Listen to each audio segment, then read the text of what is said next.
Please, ladies and gentlemen, tonight I give you Richard Florida. I've done a couple of very special things in Noosa. I used to think that I was young. I turned 50 soon, by the way.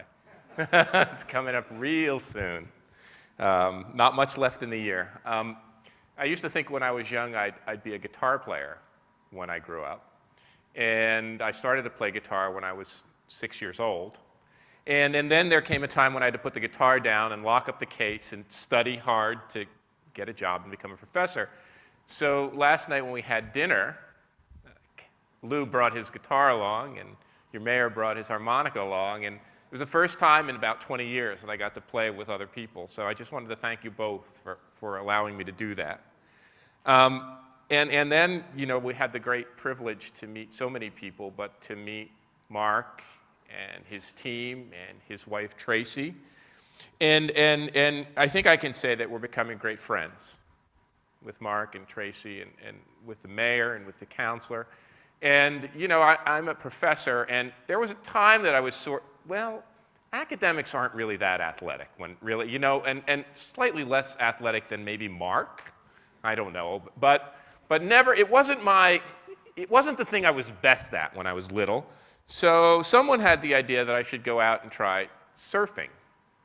And I was absolutely scared to death, but I made it, and I didn't die, and I didn't get eaten by any fish. And you know, what was interesting about it is I didn't want to get out of the water. You know, my wife Rana had to literally drag me out of the water. So I just wanted to say thank you, and I promise next time I will stand up. It may take a few days, but next time I will stand up. Mark thought I was getting there, but perhaps just a little stiff on the board.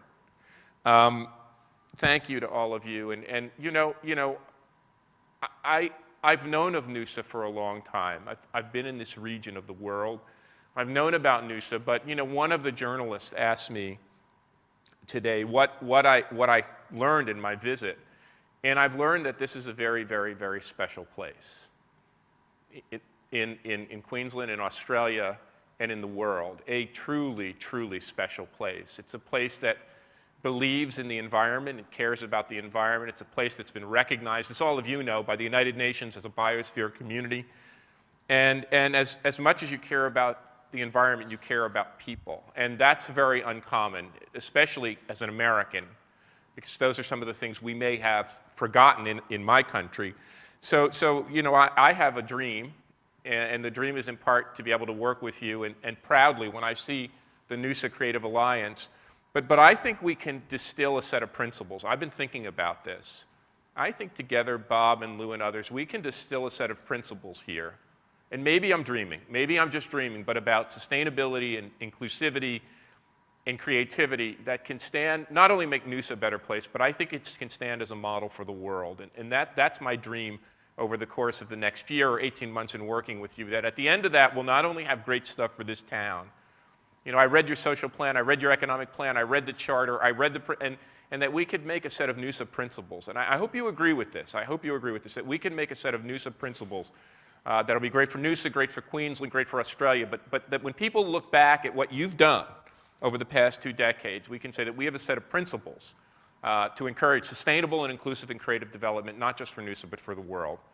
Well, I want to start with a little story about how sometimes Americans get educated and learn things. And I think I'm getting another education this week. It was, I think, in the winter of 2003. I had never been to this part of the world, and I was invited to New Zealand to be part of a conference called the Knowledge Wave. I'd never traveled to Australia, New Zealand, this part of the world, and it was a terrible snowstorm. Our flight was delayed. My luggage actually made a round-trip visit to New Zealand and back and found me before I could get on the plane, and I went to New Zealand and I gave a speech in Auckland. And Auckland was a lovely town. I had written The Rise of the Creative Class to talk about the rise of these creative centers like San Francisco and New York and Toronto and Berlin and Sydney and Melbourne and all of these bigger cities. And I gave the talk, and after the talk I was invited by a lovely mayor to join her and come to visit her city. It was Wellington, New Zealand. I had never heard of it. I had never been there, and I said it's a great thing, and I could address the council, and I addressed the council. And she said to me, you should come and meet a person in our town who's kind of a creative person. I said, that would be nice, and we took this lovely drive down the coastline, and I had, there was a nice lunch set up in this beautiful house, and this man came out with kind of long hair and glasses and a beard, and he said, how you doing? And I looked at him, and it was, well, you know who it was Peter Jackson. And I had known of Peter's movies. I had never met him, but we got to talking. And he said, we can talk about the creative economy, but I want you to see something.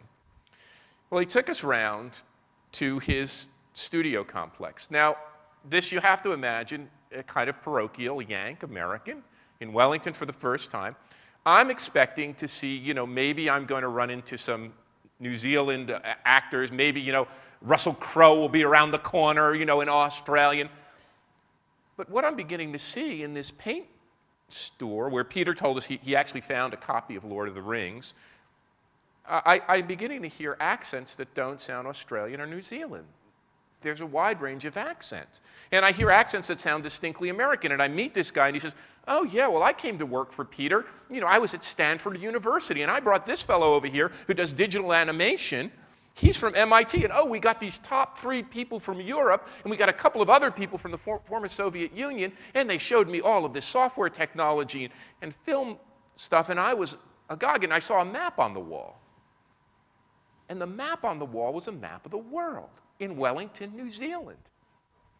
And I said, what is the map of the world? They said, those pins on the map are the home country locations for the 300 people that work here.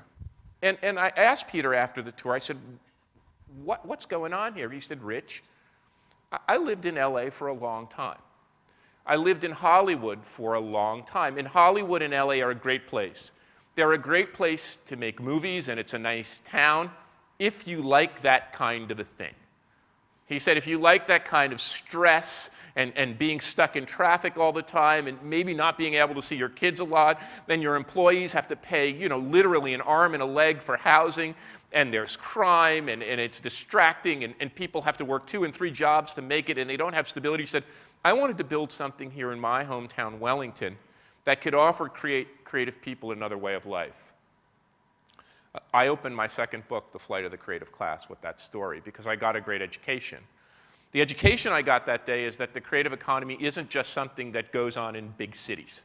It isn't just something that happens in Los Angeles or New York or Sydney or Melbourne or Toronto. It's a thing that can happen in a variety of kinds of places if someone wants to make it happen. And what Peter said, I think, echoes in my mind. I wanted to make a place in my beautiful hometown that the greatest creative minds in the world would want to come and live and raise their families. Well, about a year later, I was invited in New York to give a talk to some folks, and the fellow came up to me after the talk, and he said, I'm here visiting. I'm a Yank. I'm from New Zealand. He said, I've read about your visit. I read your articles, and he said, I wanted you to just know that I used to work for Peter, and I'm starting a new company, and I could put that company in New York. I could put that company in San Francisco or LA, but I'm going to start that new company in Wellington. Well, that gave me a big lesson. And the lesson was that the creative economy is the kind of thing that can take root anywhere. And as a parochial person, as a person from America, I didn't expect to find much of anything in Wellington.